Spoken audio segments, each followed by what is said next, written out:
The Children of the Oak Walker, Part 6, by random appellation 468.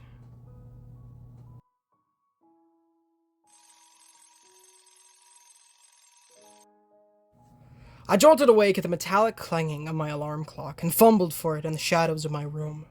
My fingertips brushed the cold, round hunk of tin, and it slid off the nightstand to land on the gray carpet with a resounding thud. I heard the clatter of a nut and maybe a washer fall off it. The device, made by hand in the market from scrap parts. It had been cheap, but I still needed it to run my life as an on-duty ranger. And I let out a groan. Stupid piece of... Sliding out from under the warm covers felt like pulling against gravity, but as I picked up the white-painted clock, my blood chilled. 2:56. You've got to be kidding me. With a yelp, I tumbled out of bed in a dangle of limbs and sheets, only to right myself to fly across the room. Jamie's bed lay empty, as she likely wouldn't be back from Andrew's until tomorrow. So I had drawn the curtains to try and sleep. In my usual fashion, I'd fought to shut my brain off for a good 2 hours, and then somehow blacked out, only to wake up to a terrifying reality. Chris's dinner was at 3 o'clock. I'd overslept on our first real date. What do I wear? What do I wear? Gotta find something. Stumbling through the dark, I yanked at the handles of the closet. Jamie and I shared and pawed through the few hanging bits of cloth with frantic hands. I managed to find the switch for the single bulb nestled inside the closet and swatted it into the upright position. Ow. A barrage of yellow light blinded me and I swore under my breath. Thanks, light bulb. I didn't need those retinas for anything. Colors danced before my eyes as I retreated to my dresser to snatch up a green blouse and some blue jeans from among the selection.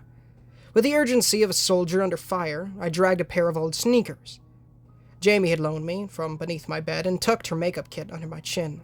The next several minutes were a half-awake blur of running to the bathroom mirror, blinding myself with the light again, tripping over the towel I'd forgotten on the floor, and almost pulling my hair out with the comb.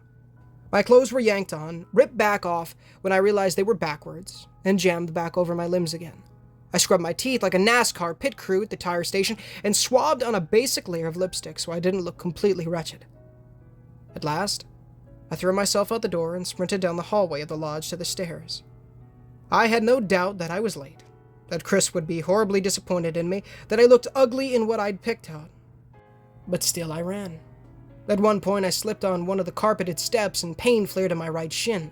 Not enough that I broke it, but enough that I limped on like a cartoon pirate on a peg leg. Grateful for the empty halls of the sleeping lodge, I hobbled onward down the corridor, cursing myself the entire way.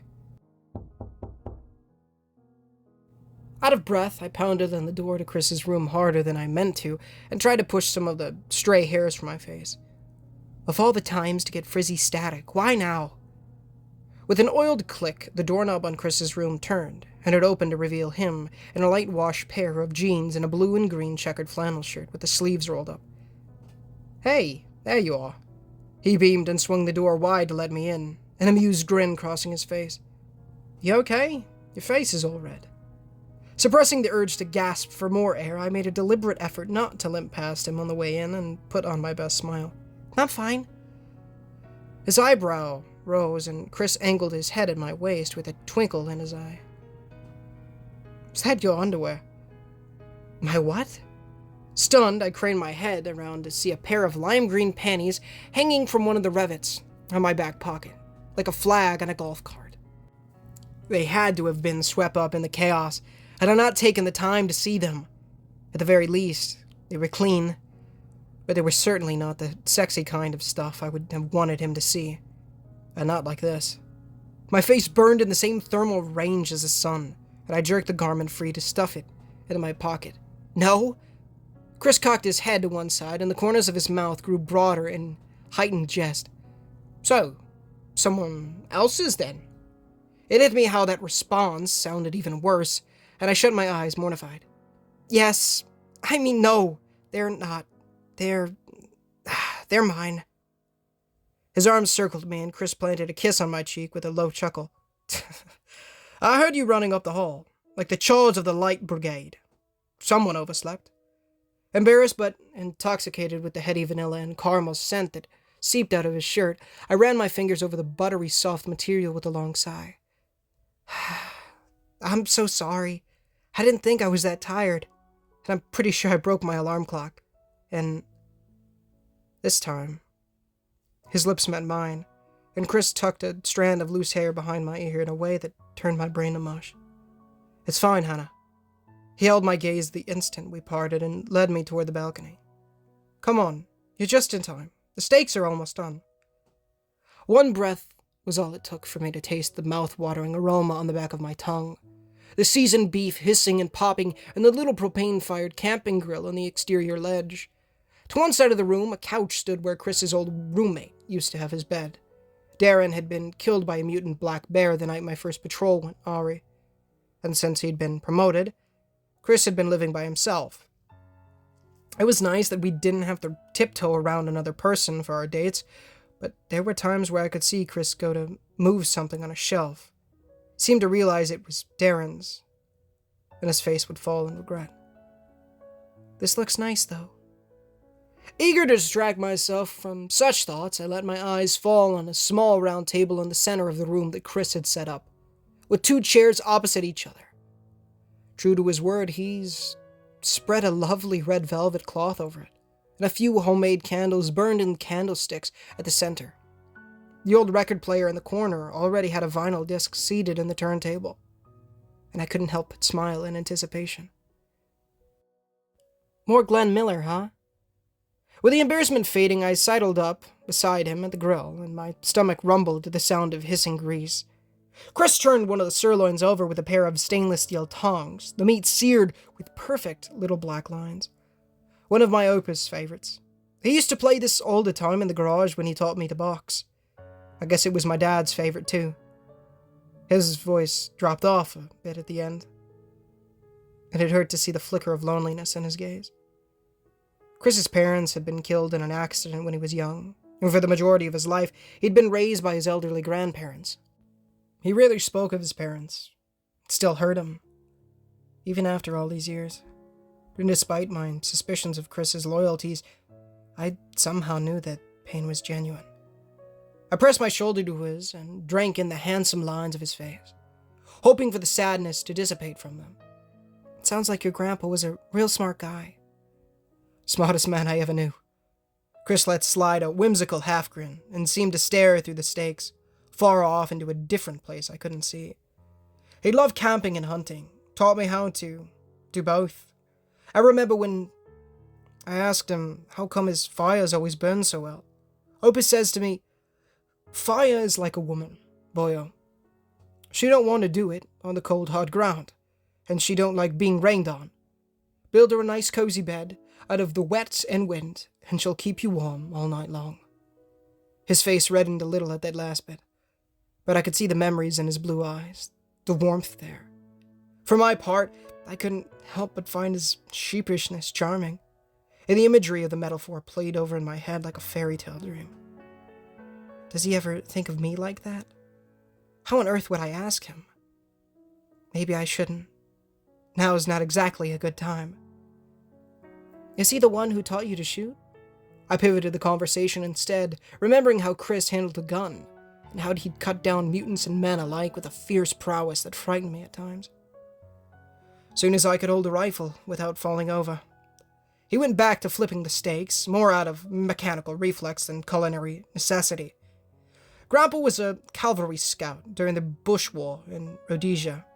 He could drive nails with his Remington, and he had an old Browning high-power pistol that he trained me on. With everything else, Grandpa laughed and joked, but he never laughed when it came to shooting. Always had this look in his eyes, like he was half there, half somewhere else. I didn't understand it then. Didn't know any better. He went silent, and Chris's lips pulled into a grim, brooding line on his face. His shoulders hunched in contemplation. It occurred to me, standing beside him, that the young Chris was long gone. This Chris knew what his grandfather had known, and I understood to a degree. The old Hannah Braun had died a long time ago, in the murky depths of the Southlands, and I didn't look at the world the same way anymore. Death could come from any direction, at any time, and you had to make the most of every peaceful moment, even if it was just to think in silence. Still, I hated seeing him so solemn. "You okay?" I dared to circle my arms around his waist and rested my head on Chris's shoulder. "You seem kind of tense. Did I upset you?" "I'm fine, Pragtish." Despite his words, Chris's jaw worked as if against some internal struggle, and he sprinkled spices on the steaks with deft taps of his finger on the can. "It's just... today's my mum's birthday. I didn't realize until I went to the market and saw the date written on one of the shop price boards. Ioma and I would always go out and put flowers on her and Dad's graves. With her and Grandpa gone, and me here, it won't happen this year. I know it's stupid. I know it's wrong, but I feel like I let them down, you know? I would sell both of my kidneys to get you a free ride out of here." With gentle fingers, I pried the tongs out of his hand and pulled him close. "There are over 400 people who are better off for you being here, including me. If your mom could see you, I'd say she'd be proud. I know I am." I meant to cheer him up, to make him flash that debonair grin and laugh, but instead he wound his muscled arms over my shoulders to hold me extra tight, as if the words had rocked him to his core. "Thanks," he whispered. But to my absolute shock, Chris sniffled. Did I make him cry?" Stunned and racked with immense shame over my blundering words, I clung to him as if my embrace could drive away the hurt. I'd only ever seen my father cry once, at his brother's funeral, and even then, it had been momentary. My mother had always been the emotional one, sometimes over-emotional, but as an only child, it had never occurred to me that my dad had to have a breaking point. He just seemed indestructible, like a mountain of confidence and safety. Chris had seemed that way too. But now I found myself plunged into a new wave of reality. He was as vulnerable as me, just in different ways. My thoughts drifted to the accusations of Rodney Carter, of my need to get information from Chris, of how clear an opportunity this was. It wouldn't be hard to manipulate this moment, tug at his wounded heartstrings until I found what I needed to know. He might not even know what was happening until... Are you serious right now? What kind of witch pig thinks that sort of thing? Even Carla wouldn't stoop that low. Ashamed of myself, I gritted my teeth in resolute fury and squeezed Chris in my arms. No way I would do that. Not now. Not ever. I would sooner face the firing squad myself than play with his heart like a cat to a ball of yarn. He deserved better. And I refused to betray the man who had dragged me out of a pile of moldy shoes and into his life, even if it ended mine. Soft lips pressed to my forehead, and Chris pulled back to wipe his nose on his flannel sleeve with a twinkle in his watery eyes. Food's burning. I jumped back in horror and spun to find the steaks awash in bright yellow flame. Chris snatched up the tongs and deftly flicked the meat onto a nearby plate, clapping another over top of it to smother the fire. Small clouds of white smoke curling up around our faces. "I am so sorry," I stammered, ready to melt through the floor. How could I screw something up like this? "Chris, I didn't mean to. It's no big deal, Anna." He lifted the plate and prodded at the sirloins, which were now half blackened on one side. "They're just a little scorched. I'm sure it'll be fine on the inside." "They were perfect until I distracted you." He must have sensed my dismal thoughts, because Chris shut off the grill, turned to me, and snagged my hand in his. No. That pretty smile isn't going anywhere. Seriously, they're not ruined, okay? Come on, you can help me with the salad."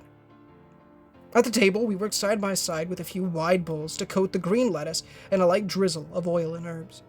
Chris chopped up a fat red tomato he'd got in the market, one of the last for the season before it all got canned for the winter, and I tossed it in with 2 big wooden spoons. Cooking with him, even if it was as rudimentary as preparing a salad, side by side in silence, gave me a cozy sensation deep in my core that I relished. I could almost imagine us in our own kitchen together, with the sunlight flooding in through small windows over the sink, a nice tile floor, and a big wooden table. Our own house. Our own space. Our own life. Separate and insulated from all this. I've been meaning to talk to you about something. The daydream flickered out of my mind at his words, and I noted the way Chris focused on his blade work, almost as if unsure about what he had to say. Yeah? He paused for a moment, and then Chris's shoulders seemed to slacken in resolution. I'm going to try and propose a ceasefire in the assembly. I stopped stirring and blinked at him. Like, for the war? Yeah. He scratched at the back of his head, then realized his mistake as a tomato seed got in his hair and wiped his hands on a dish towel to pick it out. I know it's a long shot, but I think we should send a delegation to ELSER and try to negotiate a truce. We would have to vote on it, and someone would have to volunteer to act as ambassador. But I think it's necessary. My skin prickled, and I tried not to make it obvious how sick to my stomach I felt. If Chris was a spy, then this could be a way for him to warn his superiors of our plans to avoid a defeat for ELSER, and maybe even escape before he was found out. Then again, what chance did this plan actually have for success? I could imagine Jamie's face if he had said something similar to her, and how she would have argued with him for hours afterward. No doubt the rest of New Wilderness would react the same way. And he might not be the spy. Wanting peace doesn't guarantee that he's the one. Either way, I need to hear him out to keep his trust. Do you think the others would go for it? I focused on the salad, tossing the leaves with the spoons to keep myself occupied as my pulse quickened. Honestly, no. Chris turned to press his lower back against the edge of the table, his forehead lined with wrinkles that hadn't been there 2 weeks ago. But I have to try. When I was younger, I read every book I could find about the Rhodesian Bush War, because I wanted to be closer to my Opa. The more I read, the more I realized why he never wanted to talk about it. War isn't always a clean, noble, simple thing. The Rhodesian government under Ian Smith wanted to keep communism out since they knew it would lead to chaos. But they refused to let the black majority vote, because most of the black population supported communism. The rebels under Mugabe demanded open elections for all, which was only fair if they were to really be a free country, but refused to give up communism no matter how many warned it would be an economic and political disaster.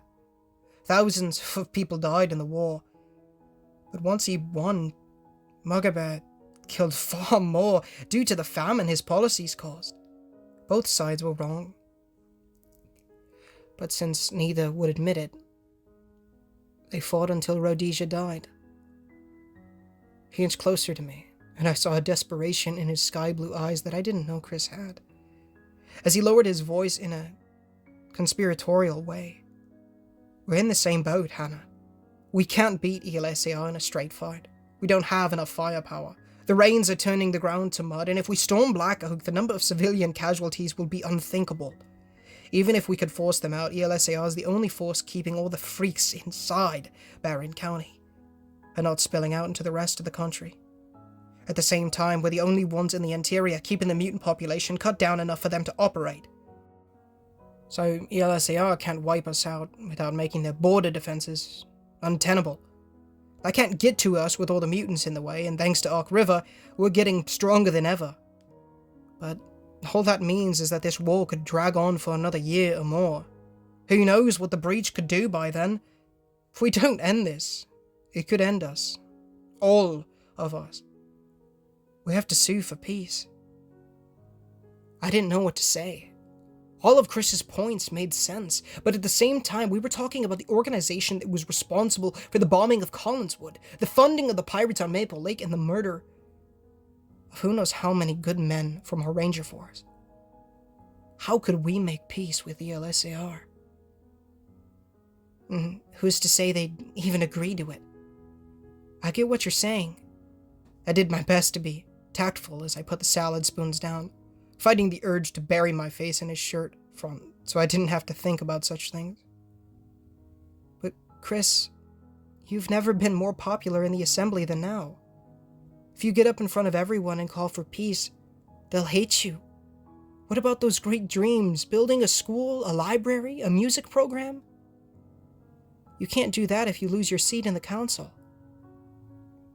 The hope crumbled in his expression, and Chris hung his head with a defeated sigh. Sorry, it's a stupid idea. Unwilling to let him wallow in that disappointment, I ran a hand over his back and rubbed the tight muscles between his broad shoulder blades. It's a good idea, maybe even the right one, just not the one the assembly will want to hear. Maybe once we find the beacon, we can use it as collateral. The LSAR might be more open to talks if we trade it for a ceasefire. At least until the winter is over. I said nothing of the spy, of course, as I couldn't bring myself to look at him and think about my secret plan. Getting the beacon back meant catching the spy, and that would likely end in blood. The LSAR wouldn't appreciate the loss of their inside man, and the odds of them negotiating weren't great. Still, they weren't zero either. Chris put on a weary half-smile and hooked a thumb into my belt loop to draw me to him. Smart and pretty. I knew I liked you. I rolled my eyes, but the breath caught in my throat when his lips grazed my jawline and followed an arc under my left ear.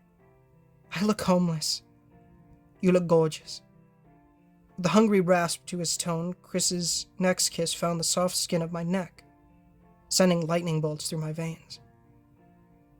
My brain fuzzed over, and I let him wind his fingers in my hair, tilting my head back so he could continue, the warmth in my core turning to molten hot tingles all over me. Chris had old-fashioned views of messing around before a ring was involved, but I hadn't minded, considering my complete lack of experience in bedroom matters. However, we'd been having more and more moments like this, bursts of all-consuming need that pushed the boundaries of our carefully set rules. If I loved the way he watched me walk, I'd never realized how much I craved the sensation of his warm breath on the nape of my neck, his hands on my waist, the way he pulled my hair. I knew he'd never hurt me, that he would stop the instant I asked him to, but a ravenous, wild shard of me crouched in the back of my conscience that didn't want him to stop. I wanted more. I wanted anything and everything, even if the heat inside melted me to a puddle. I wanted the scent of his cologne on my skin. I wanted the taste of his lips on my tongue. I wanted to be woken up by his gentle touch instead of a rattle-trap alarm clock. I wanted him so badly it almost hurt. And the temptation to rip into Chris dangled before my mind's eye like a perfect char-broiled steak. What's that? All the wonderful tingles slammed to a halt as I felt curious fingertips tug at the cord around my neck. No. Before I could say anything, Chris pulled the tiny key to my collarbone and examined it with confusion. What's this for? My mouth opened and closed, but no sound came out. Panicked, sweat beaded on my forehead, and I struggled to breathe as if an elephant had sat on my ribs. It's... We both jumped at the sound of a fist ramming into the door with rapid-fire pounding. Chris strode to the knob, and I didn't know whether to call him back or stay where I was. My mind still throbbed from the high of our brief moment, and a new fear rose like an iceberg to replace the flaming desire. What if the spy was at the door? What if I was wrong, and the real enemy agent had been listening in the entire time? What if they stabbed Chris the moment he opened the door, and then lunged at me? Half frantic, I stuffed the key back down my shirt and looked around for something to use as a weapon. A gun, a gun. Where does he keep his freaking guns? The door swung open and Chris stood aside for someone to enter. Oh. Hey, Jamie. Paralyzed with bewilderment, I stared at her, and she back at me. I watched Jamie's emerald irises taking the room, with its extravagant table, delicious food, and beeswax candles. Just for a moment, her expression rippled, as if someone had plunged a blade into Jamie's guts and twisted it.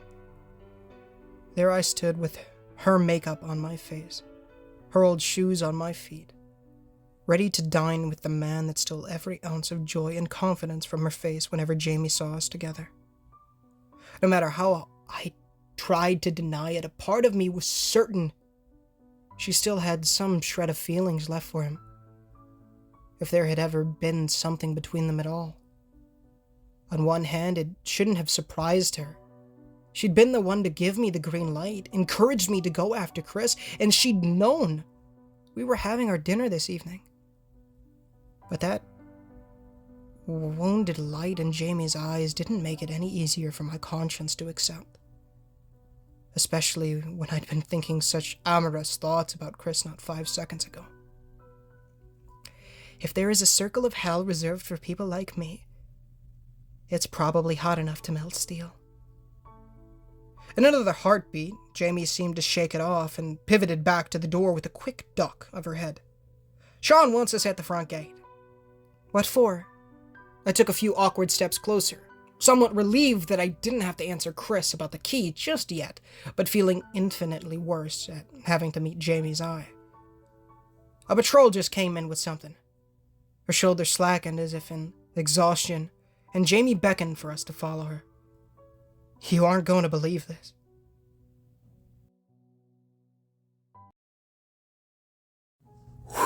What's going on, guys? Ninja Gamer, and thank you so much for watching today's video. If you did enjoy, please feel free to leave a like, as it does help the channel innumerably and does get the gospel on people's feeds, as well as helps the channel innumerably. As well as please consider subscribing, as we are trying to 10,000 subscribers by the end of the year, and it would be a massive blessing for the Lord if you guys did so. Of course, if you haven't done so already, $1 million question on screen right now, pinned comment and description as always. Please do read it, give it a read, as it will be the best decision you ever make. It'll teach you about going to heaven, teach you about repenting of your sins and trusting in the good Lord Jesus Christ with all your heart, mind, soul, and strength, and then later on, building that relationship with the Lord by reading the Holy Bible daily, praying daily, and evangelizing to people. It's great stuff, so please consider doing so. I'd much appreciate it.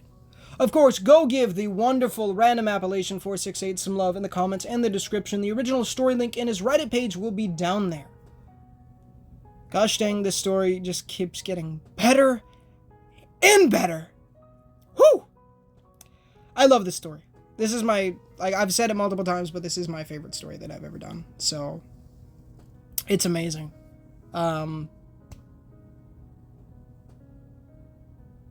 Yeah, no words.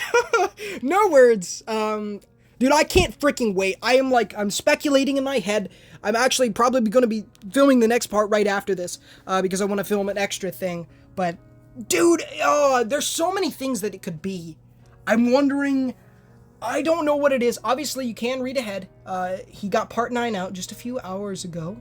So if you know, I'm still kind of far behind, because of just things and bits and bobs. But I'm going to try to film part 7 real quick. Well, not real quick, but after this, I think I'll probably get the video out first and then get part 7 going. But I guess I'll have to see.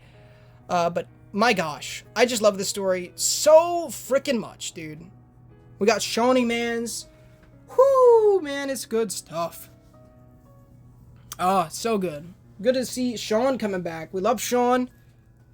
He's a good character. I love Sean. So, yeah. Dude, I love this story so much. So good. Alright, y'all. Of course, go give Muse some love. All the music in these videos, as well as his YouTube channel, will be down there in the description. My brothers have a YouTube channel, Tamac Plush Videos, where they make plush videos, and they're uploading daily in 2024. I'd be very much appreciative if you go check that out. I make quite a few cameos over there. And if you want to see me in something other than gaming and horror stories, go check those out. I recommend the 2021 videos. Those are my favorites, for sure. Some of mine, at the very least. But yeah, My youngest brother also wants to be a rapper, so I'm leaving a link to his for his music, for his YouTube channel and his SoundCloud. So if you're interested in that, I'd be very much appreciated if you went over there. As always, all those sound effects that I do in these videos are down there, so go check those out as well. I love you guys. Should be streaming GTA 5. I really need to get in the gear here, so we're going to be doing that. I need to, so should be streaming some GTA 5 tonight, and yeah. So I got a nice Red Bull on ice right now. It's in the fridge, but a nice Juneberry Sea Blue Edition Red Bull that we will be sipping on later tonight. So that I can get that going. That's going to be great stuff. But I love you guys. Thank you so much for watching. God bless y'all. And I will talk to y'all later. Go do all that great stuff. Please do so. Talk to y'all in the next one. But until next time, guys, this is Ninja Gamer. Signing off.